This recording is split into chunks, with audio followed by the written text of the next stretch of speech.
For more on this, Israeli Ambassador to the United Nations, Danon, joins me live. Mr. Ambassador, thank you for joining us this afternoon. The Prime Minister, Benjamin Netanyahu, said the condition of the hostages who have returned will not go unanswered and that the appropriate actions will be taken. What can we expect from the Israeli government in response? Thank you for having me, Rich. We are in shock. We are in shock seeing the faces of the emaciated prisoners, coming back, the hostages. We knew that they're in a bad shape, but once you see them, you understand that the starvation, the tortures, what are happening there in the tunnel, it's unbearable. We will take actions against that. We will not accept it. We allow thousands of trucks to enter Gaza with humanitarian aid, with food, with water, with medical supply, and look at what they are doing to the hostages. We are dealing with evil, and I think today most Israelis realize that we will not stop. We will go all the way until we will bring back the hostages, and we will eliminate those monsters. We will eliminate them. We will not allow them to stay alive. Think only about, Eli Sharabi. He came today from captivity after 14 months, and he found that his wife was massacred. His two teenage daughters were massacred as well. His brother was massacred. Those are animals, and we will take actions against them. Do you have a sense of the condition of the remaining hostages?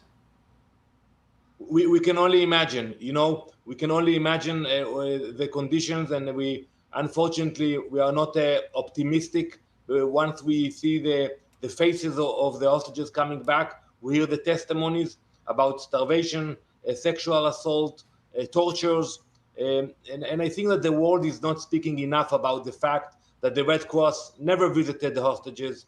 No UN agency actually took any action in order to support the hostages. That's unacceptable. So for us Israelis, it means that we are determined to do it ourselves. We will go back if we have to. We will get back into the war zone in order to bring them back. Do you expect that this war could restart again soon? I know there's more negotiations that are upcoming when it comes to extending the ceasefire, getting more hostages back, releasing more prisoners. What are the next steps, and what do you expect to come after that? So the negotiations will resume in Doha, Qatar, and our goals are very clear: is to bring back the hostages and not to allow to remain in power. If we can achieve it through negotiations, everything can move very fast. But if Hamas will insist to stay in power, I don't think it will happen, because it will mean that there will be no future for the people of Israel and no future for the Palestinians as well with Hamas in power. So we will have to wait a few more weeks in order to know where we're heading. But we are determined. We are determined. We realize that we have to fight back, and we are willing to do it. The Biden administration worked right to the very end on these issues, handing over to the Trump administration. How was that handoff? Has it been pretty seamless when it comes to United States involvement? Well, I would say that on the issue of the hostages, both administrations wanted to see progress, and we appreciate the efforts. No doubt President Trump, with his approach, was able to bring the deal into maturity and to realize it.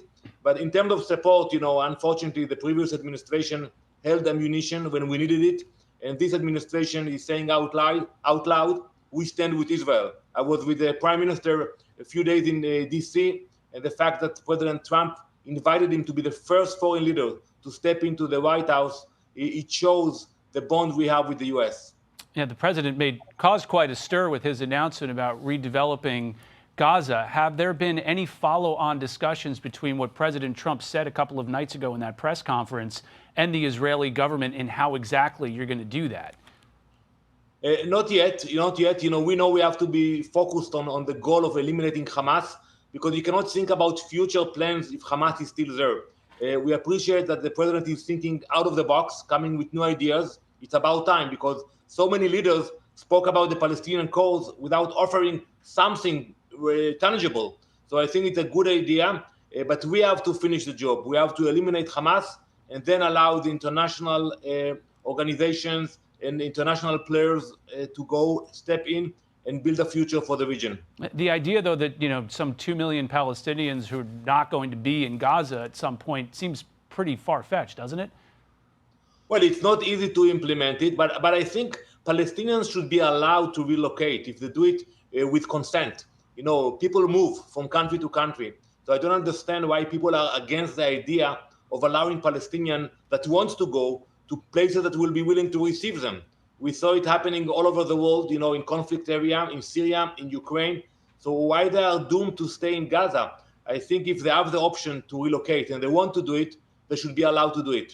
Ambassador Danny Danon, Israeli ambassador to the United Nations, thanks so much for joining us this afternoon. Thank you, Rich.